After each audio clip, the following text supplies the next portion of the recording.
کل ہم لوگ نے کہیں تفریح پہ جانا تھا, اللہ معاف فرمائے میں بہت گنہگار مولوی ہوں, اس لیے کبھی کبھار تفریح پہ چلا جاتا ہوں. لوگ بہت نیگیٹو کمنٹس کر رہے ہوتے ہیں, مولویوں کی حرکتیں دیکھو. تو مولویوں کے ساتھ ہی گیا, مولوی کے ساتھ سینما گھر میں تھوڑی جائے گا بیچارہ, کہاں جائے گا زیادہ سے زیادہ. ہم لوگ گئے تفریح پہ, جمعرات کو چھٹی ہوتی ہے نا ہماری مدرسے کی, تو 2-3 اساتذہ نے کہا, ہم نے کہا چلو, تو کوئلے پہ جا کے ہم نے چکن بنائی, اور ہمارے ایک پٹھان مولانا صاحب تھے, انہوں نے جا کے پلاؤ بنائی لکڑیوں کے چولہے پہ. لکڑیاں جمع کی ہم نے جنگل میں, ہاں مزہ نہ آئے پیسے واپس. لکڑیاں جمع کی, آگ لگائی, اینٹیں رکھی, وہ بالکل سچی مچی کا دیسی اسٹائل. بڑا مزہ آیا, کھا پی کے نہر میں نہائے وائے آ گئے واپس. میں کیا کہہ رہا تھا وہ تو بھول ہی. تو ہمیں وہ چکن مکن خریدنی تھی, کچھ مسالے وسالے. تو اب کسی بڑے مال میں لے گئے ہمیں ایک مولانا صاحب. میں گھر کا سودا خریدتا ہوں محلے کے دکاندار سے. دو وجہ سے, ایک تو یہ کہ سب سے بڑی وجہ تو یہ کہ یار یہ چھوٹے چھوٹے دکانداروں کی تو واٹ لگ جائے گی اگر ہم سارے بڑے بڑے مال سے خریدیں گے. ایک وجہ یہ ہے, اور بھی بہت ساری وجوہات ہیں, وہ چھوڑو.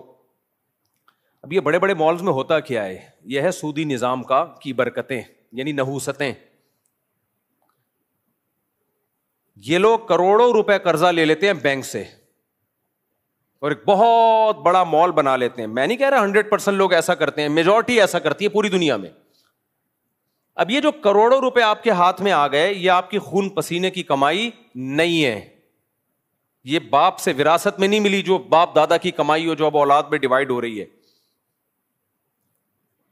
اچانک ایک آدمی کے ہاتھ میں اتنا پیسہ آتا ہے, وہ کروڑوں اربوں روپے کی انویسٹمنٹ کر کے بڑے بڑے مال بنا لیتا ہے, اور گلی محلے والا جو باپ دادا سے کماتے کماتے جس کے پاس چند لاکھ روپے آئے ہیں, اس کے کاروبار کی ایسی کی تیسی. یا تو کروڑوں روپے انویسٹمنٹ ہو رہے ہوتے نا قرضہ لیے بغیر. قرآن کیا کہتا ہے, کئی لا یکون دولتم بین الاغنیاء منکم. اللہ نے مال کی تقسیم کا طریقہ, بزنس کا طریقہ وہ رکھا ہے کہ دولت چند ہاتھوں میں مت سمٹے, نہ سمٹے دولت.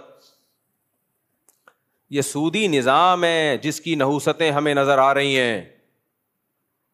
کیا آپ اتنا پیسہ بینک سے اٹھا کے, آپ کا کچھ بھی نہیں ہے اس میں, آپ کی کمائی نہیں ہے, وہ